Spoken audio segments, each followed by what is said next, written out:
آپ صلی اللہ علیہ وآلہ وسلم ایک جنازے کے ساتھ نکلے، قبرستان پہنچے اور ایک قبر کے پاس بیٹھ گئے۔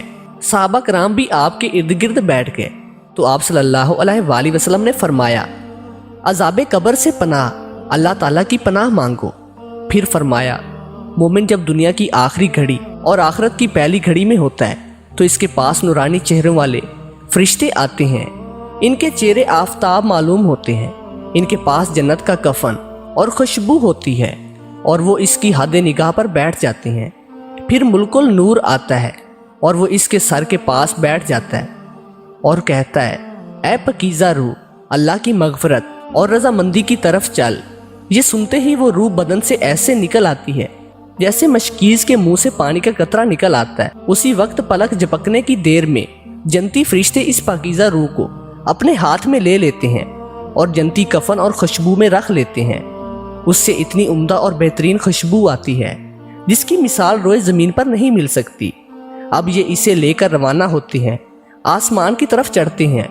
راستے میں جو بھی فرشتوں کی جماعت ملتی ہے پوچھتی ہے، یہ پاکیزہ روح کس کی ہے؟ فرشتے اس کا بہتر سے بہتر نام جو دنیا میں مشہور تھا بتاتے ہیں اور کہتے ہیں، فلاں بن فلاں ہے، یہاں تک کہ وہ آسمان تک پہنچ جاتے ہیں۔ آسمان کا دروازہ کھلوایا جاتا ہے، دروازہ کھول دیا جاتا ہے۔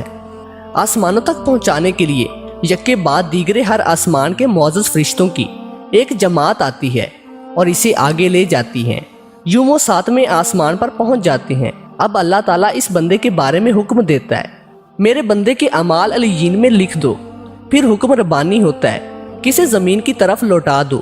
میں نے اپنے بندے اس مٹی سے پیدا کیے ہیں، انہیں اسی میں لوٹاؤں گا اور اسی سے دوبارہ اٹھاؤں گا۔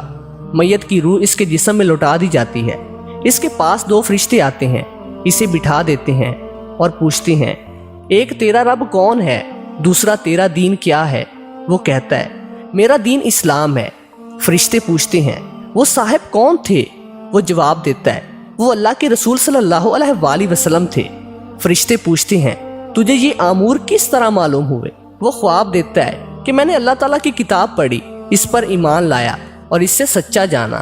اب آسمان سے ایک منادی پکارتا ہے کہ میرے بندے نے سچ کہا، اب اس کے لیے جنت کے بچھونے بچھا دو، اسے جنتی لباس پہنا دو اور جنت کی طرف دروازہ کھول دو تاکہ اس کے پاس جنت کی ہواؤں کے جھونکے اور تازہ خوشبو آتی رہے۔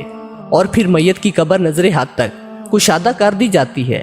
اب اس کے پاس خوشبو میں بسا ہوا ایک نہایت حسین و جمیل شخص شاہانہ لباس پہنے آتا ہے اور کہتا ہے، اے اللہ کے نیک بندے، یہی وہ دن ہے تو اسے جس کا وعدہ کیا جاتا تھا۔